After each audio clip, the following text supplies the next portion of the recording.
네, 속보입니다. 12월 16일 부동산 대책이 터졌습니다. 지금 주위에서 서울에 집을 갖고 싶다고 난리가 났었는데 오늘 이후로 접었다. 아 진짜요? 근데 나는 터진 지 지금 1시간도 안 된 상황인데. 지금 뭐 원래 이게 우리 톡방에서는 엠바고라고 했지만 30분 전에 이미 다 돌았어요. 그쵸. 다 돌았는데 뭐 단톡방 뭐 회사 다니시는 분들은 다 알겠지만 막 지금 뭐 난리가 났는데, 근데 나 같은 경우는 투자를 뭐 이렇게 잘 모르는 분인이니까 이게 나한테 무슨 영향이 있는지 실질적으로 좀 풀이를 해줬으면 좋을 것 같거든. 그러면 오늘은 사실 이 정책 방금 지금 뭐 1시간도 안 됐잖아요. 나온 지가 지금. 주택시장 안정화 방안, 네, 우리 11요. 홍남기 아저씨 12, 16 주택시장 안정화 방안에 대해서 간략하게 이제 알아보고 그리고 저희 방송을 또 구독해 주시는 분들한테는 어떤 그게 중요하지. 영향이 있을지에 대해서 간략하게 알아보도록 하겠습니다. 일단 지금 뭐 이런 또 대책이 나왔다는 건 정부가 시장이 심상치 않게 돌아가고 있다라고 판단을 해서 나온 것 같고요. 그래서 정부가 먼저 시장을 어떻게 바라보고 있는지부터 살펴보겠습니다. 여기 이제 정책 발표한 내용을 보면 일단 서울 등 일부 지역에서 국지적 과열이 재현되고 있다.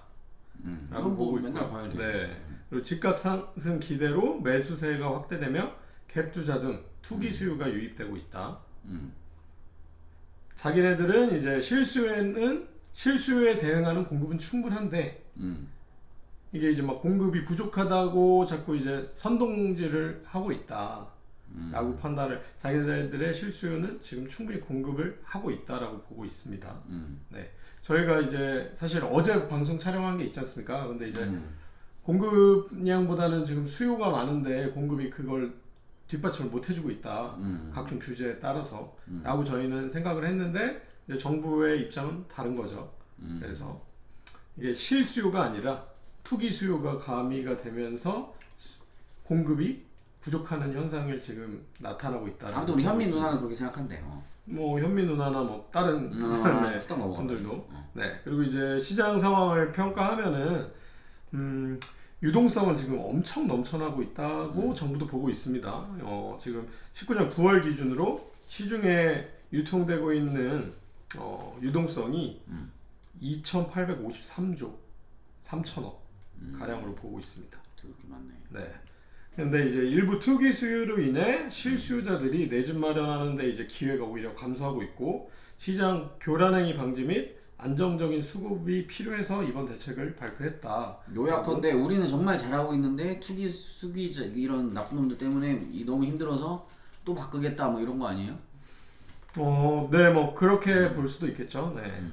그래서 이제 정책 이제 대응을 그러면 이렇게 시장 상황을 파악했으니까 어떻게 대응할까를 볼 건데 일단 이거는 저희 채널을 구독해주는 분들도 연관이 있을 것 같아서 먼저 대출 규제 관련해서 나 이게 제일 와닿더라. 대출 규제. 네. 대출 규제 관련해서 일단 시가 9억 원 초과 주택에 대한 LTV를 추가적으로 더 강화하겠다는 건데 LTV에 대해서 먼저 설명해 줄래요? LTV 이제 주택 담보 인정 비율인데요. 레버리지. 네. 담보 인정 비율을 얼마로 하냐인데 예전에 이제 뭐 60%까지 되다가 이제 서울 같은 경우는 40%로 줄였죠. 근데 이제는 9억 넘어가는 주택에 대해서는 이 LTV를 더 줄인다는 얘기입니다. 네, 서울 같은 경우에 그럼 내가 만약에 뭐 5억짜리를 살려고 대출을 받으려고 그러면 40%니까 2억밖에는 대출을 못 받는 거야?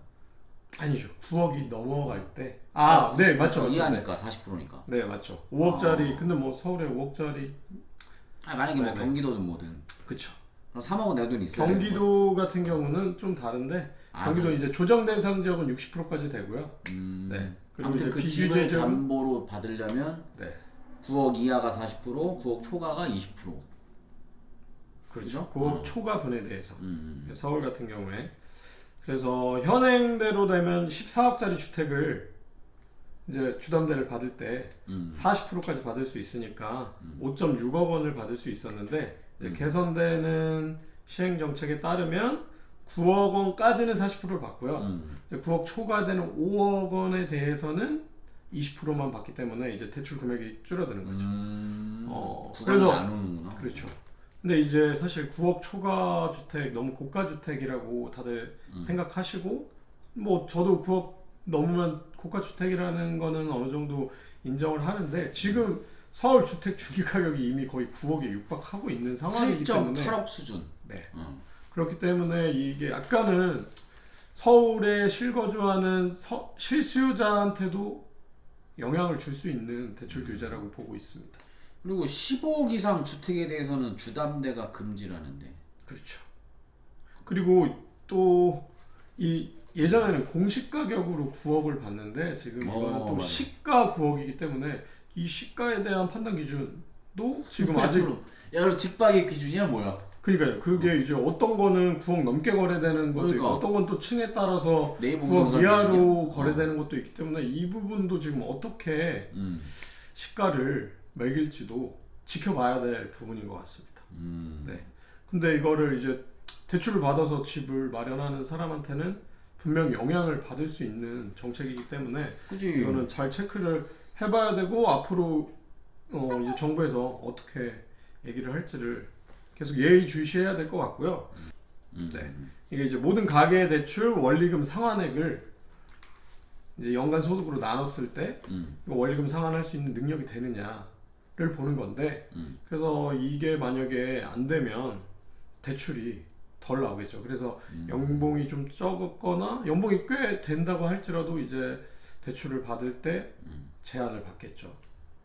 네. 그러니까 자기 연간 소득 기준으로 해서 얼마나 이자와 원리금을 갚아낼 수 있느냐라는 게 DSR인데, 그래서 이제 뭐 연봉이 적거나 아니면은 연봉이 꽤 된다 할지라도 대출을 받는 데 있어서 규제를 받을 수 있다고 봅니다.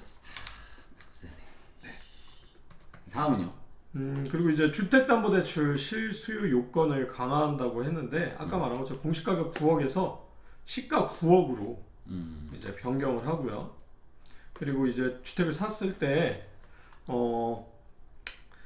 예전에는 주택을 구입하고 2년 안에 기존 주택을 처분하고 옮기면 됐는데, 이거를 이제 1년으로 줄인다고 합니다. 1년 안에 새로 산 주택, 전세 대출을 일으켜서 갭 투자를 하는 수요가 좀 있다고 생각을 해서 그걸 방지하기 위해 나온 대책이 있습니다. 근데 전세 자금 대출 후 신규 주택 매입을 제한하는 일이 있는데, 이거 같은 경우는 조금 실수요자들에 한해서도 피해를 입을 수 있는 사례라고 보는데요.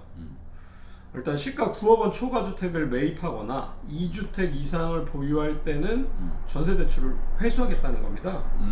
그리고 그러니까 전세 대출을 받아서 주택을 신규로 매입하기가 어려워진 건데요.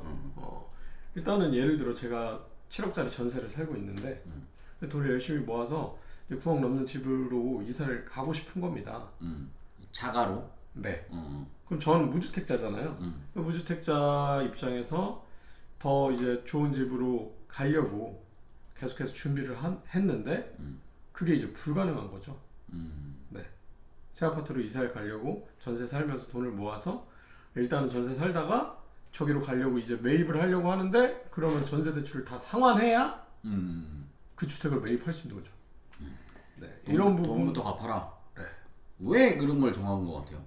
여기서는 이제 전세 대출을 받아서, 그러니까 뭐 이른바 영끌에서 새로운 집을 사는 사람들, 그런 사람들을 방지하기 위해서 막는 건데, 근데 그걸 이제 투자 목적으로 그런 사람들도 있겠지만, 진짜로 여기 전세 살면서 돈을 모아서 저기로 이사 가야지 하면서 미리 매입할 수도 있지 않습니까? 그런 사람들이 네. 더 많을 거 아니야. 그렇죠. 일단 전세 살다가 이제 전세 만기 됐을 때 저기로 이사를 가려고 미리 집을 매입해 두는 경우가 진짜 많죠. 그런 경우는. 근데 그런 사람들이 이제 피해를 보게 되겠죠. 네. 그래서 이거는 조금 불합리하게 진행이 됐다고 봅니다.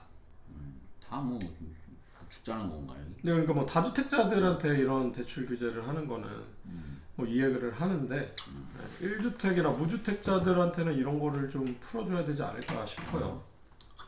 네, 실수요자와 관련해서 저희가 어제 방송 촬영한 게 이제 청약 얘기였잖아요. 근데 이제 청약 당첨과 관련해서도 좀 큰 이슈가 하나 있어서 이거는 한번 체크해봐야 될 것 같아요. 아, 청약 당첨? 그리고 대규모 신도시의 거주 기간을 강화한다고 합니다.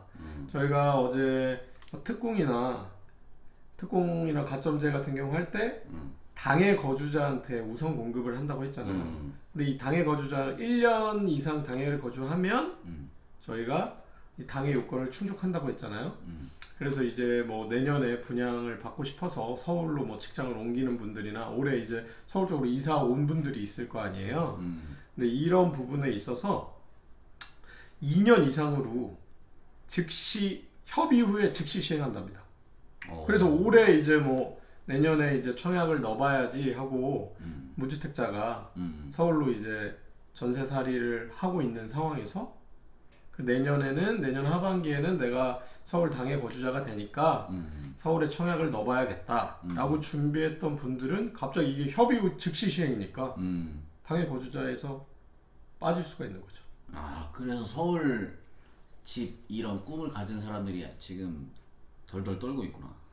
그렇죠. 왜냐하면 사실 무주택자 입장에서는 청약을 통해서 그동안 이제 주택시장에서 소외됐던 거를 만회하려고 준비를 할 텐데 그분들한테도 피해가 올 수가 있는 거죠. 물론 뭐 투기 수요를 잡겠다고 했는데 이거는 사실 투기 수요라기보다는 제 주변에도 사실 한 번도 이제 주택으로 그렇게 돈을 번 적이 없다가 이제 너무 집값이 많이 오르니까 이거 내가 할 수 있는 방법, 나는 여건이 안 되니까 청약 당첨으로 한번 내가 그동안 소외됐던 거를 만회해야겠다라고 준비를 하던 사람들이 좀 있는데요. 지금 이게 만약에 시행된다면 내년에도 청약 당첨이 어려워지겠죠. 네. 그래서 되게 이 정책에 대해서는 서민 실수요자들한테도 피해가 올 수 있다고 봅니다. 네. 그래서 이제 청약을 준비하는 사람들 같은 경우는 아까 그 당해 조건 강화 요건 좀 체크를 해봐야 될 것 같고요. 그리고 전세 대출로 하고 있다가 주택을 새로 매입하려고 하는 분들도 체크를 해봐야 될 것 같아요. 네. 일단 어제 뭐 청약, 뭐 신혼특공 다 찍어놨는데 지금 이게 터져서 일단 이거부터 올라갈 것 같으니까. 네, 이거 올리고 이제 또 청약 내용도 한번 더 알아봐야 되겠죠. 네. 그래서 그래도 지금 시장에서는 청약으로 당첨을 하는 게 저희 불인이들한테는 아주 중요한 자산 증식의 수단인 것 같으니까 네. 청약 가점이나 특공, 신혼특공 같은 경우 많이 체크해봐야 될 것 같고요. 그리고 이번 대책으로 인해서 자기가 좀 불이익을 받는 부분이 없는지 더 체크를 해봐야 될 것 같고 댓글 같은 거 남겨주시면 이제 저희가 이거를 전체를 다 브리핑하기에는 시간이 너무 오래 걸리기도 하고 사실 우리 브리티브 구독자들하고 관련 없는 내용도 꽤 있기 때문에 네.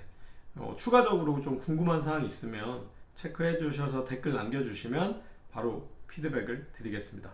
그리고 어제 첫 저희 메일이 왔어요. 아, 메일이 왔어? 네, 저랑 똑같은 이름의 구독자분께서 네, 메일을 보내주셨더라고요. 공무원이신데 네, 이제 열심히 돈을 모으고 있고 뭐 신용대출도 받을 수 있는데 어떻게 투자를 해야 될까, 돈을 더 모아서 해야 될까. 그래서 제가 청약을 노리신다면 혹시 근시일 내에 뭐 결혼이나 이런 걸 하신다면 나이가 어떻게 되시는데 그분이? 그 나이까지는 말씀은 안 해주시고 뭐 사회초년생이라고 하시더라고요. 아, 사회초년생. 네, 그래서 만약에 결혼을 근시일 내에 할 예정이 있다면 청약을 해보시는 게 좋을 것 같고 그리고 이제 좀 추후에 할 것 같으면 계속 시드머니를 모으기보단 지금이라도 자기 컨디션에 맞춰서 살 곳을 찾아보면 좋겠다. 이렇게 그래, 일단 빨리. 답글을 드렸고 저희 이제 찍어놓은 영상들 다 올라간 거 보시고 또 추가적으로 질문 있으면 답변해드리겠다고 했습니다. 그리고 신혼특공이나 공공분양과 관련해서는 저희 이제 게스트 모시고 한번 얘기해보려고 준비 중입니다. 네. 오케이, 알겠습니다. 오늘 네. 16 부동산 대책 우리 분인이들에게 일단 요약을 해봤습니다. 그래서 앞으로 바뀌는 거 관련해서는 또 저희가 계속 다음 콘텐츠에 반영을 해서 여러분들이 또 자산 증식하는데 도움이 되도록 하겠습니다. 그리고 그 사연 보내셨던 그분 네. 사회초년생이니까 형들 말 듣고 빨리 좋은 집을 사길 바란다. 안녕. 네, 안녕히 계세요.